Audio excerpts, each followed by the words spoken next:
So we're taking another look at Miami, and a lot of people ask me, where should you go for dinner? So I'm going to be giving you guys my breakdown on the best dinner parties in Miami. And if you guys don't know, dinner parties are amazing. They have atmosphere. It's vibrant. It's energetic.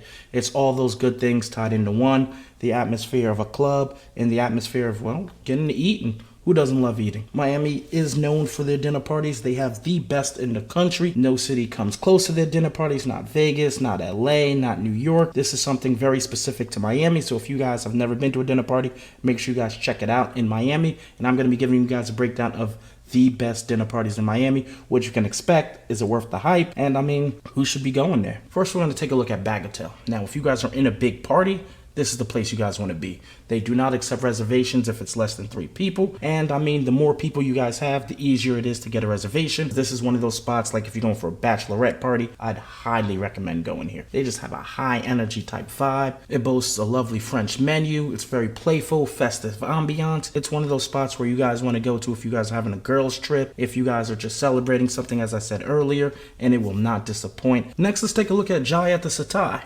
Now, this is going to be absolute luxurious. This is going to be one of those spots if you guys are a big spender. Amazing atmosphere. Maybe if you guys are about to propose to somebody, maybe if it's an anniversary, where they do have like Valentine's Day and New Year's Eve prefix menus. I wouldn't go for those because they could get really costly.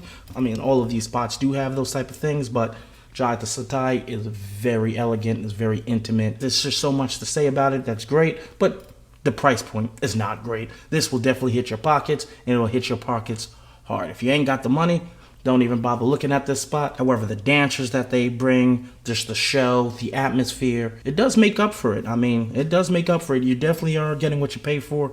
I enjoyed this spot. I would come back here again if I win the lotto. Now we're going to be looking at a little bit of a cheaper option. Mayami. Mayami. So play on the words, as you guys can tell. But this spot offers a very unique dining experience. It's going to be more of a upscale Mexican type Peruvian Japanese cuisine, I want to say. They do offer a dinner party as well.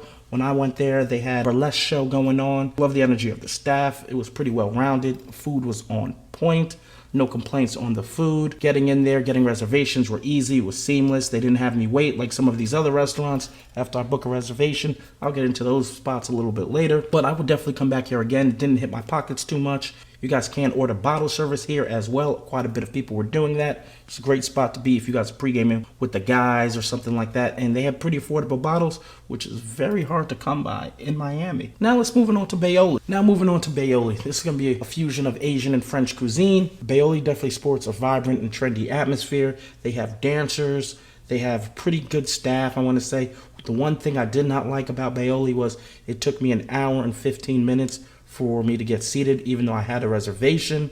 I think that's a little bit preposterous, personally. An hour and 15 minutes. It wasn't like a special weekend or anything. Then when we did get seated, it did look like there was a whole bunch of tables open as well. So I'm not sure if it was oversight on their part or maybe just all the tables happened to open up at once. But who knows? Food here was great, though. I genuinely did like the food. The food here was pretty solid. I ended up getting some sushi, got some pork belly buns. Loved it. It was fantastic. The atmosphere was also fantastic. Great place for a girls' night out, a date night. I don't know if I would go here for a bachelorette party, but I mean, it's good spot to go to if you're on a group trip, a girls' trip. You know what I mean? If it were me and I were planning a bachelorette party, I'd probably do something a little bit more. Not a spot I'd take a girl on a first date. I did see somebody doing that on the other table. It didn't look like it was going too well. Next, let's take a look at Marion. I really like this spot. They gave me sparklers. They had people out here dancing. It looked like through hoops of fire or something like that. This was definitely a spot. They did mess up my order. I asked for some mac and cheese. They never brought that to me. But aside from that, Marion is popping. This is definitely a spot I'd go to if I did have a bachelor party, a bachelorette party. If I'm in a big group, this spot, you can definitely spend some money here. I'd come back here again if I had a big enough crew. If it was about 1 or 2 people, you could get seated, but I don't think you get the full experience. Next, let's take a look at Playa. Specializes in fresh seafood, Latin-inspired cuisine. It's not as uppity for me that I would like it for maybe a bachelor or bachelorette party, or if you're celebrating something big.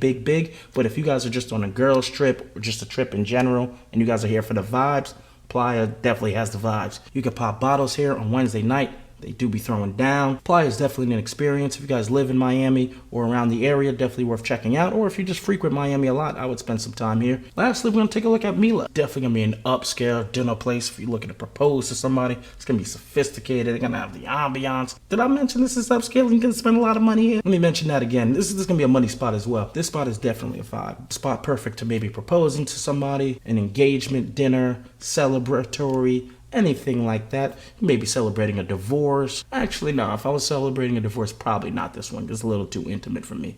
They do have a rooftop terrace, great views. There's a lot going on within Mila. I'm pretty sure they also have a room that does omakase as well. Make sure you guys go figure that all out. Maybe I need to do a separate video on Mila themselves because there is just so much going on in that restaurant. Mila is definitely a fan favorite with the ladies. If you guys are going on a couples retreat to Miami or something like that, or just down here with couples, it's worth checking out. Maybe a party of 4 to 6 seem to be a good size. I'm not sure if I would be here with a group of 10 to 12 people though. Now, if you guys are still paying attention, make sure you guys give me a like, comment, and subscribe. It really does help the channel grow so I can continue to do more reviews for you in different cities. We do offer custom itineraries where we will plan your trip out catered to you, and you guys can enjoy your time and don't have to worry about any of the hassle. We'll take care of it all for you. I will leave the link to my website in the description below, but my name is Mr. Nocturnal. As I said earlier, make sure you guys like, comment, and subscribe, and until next time.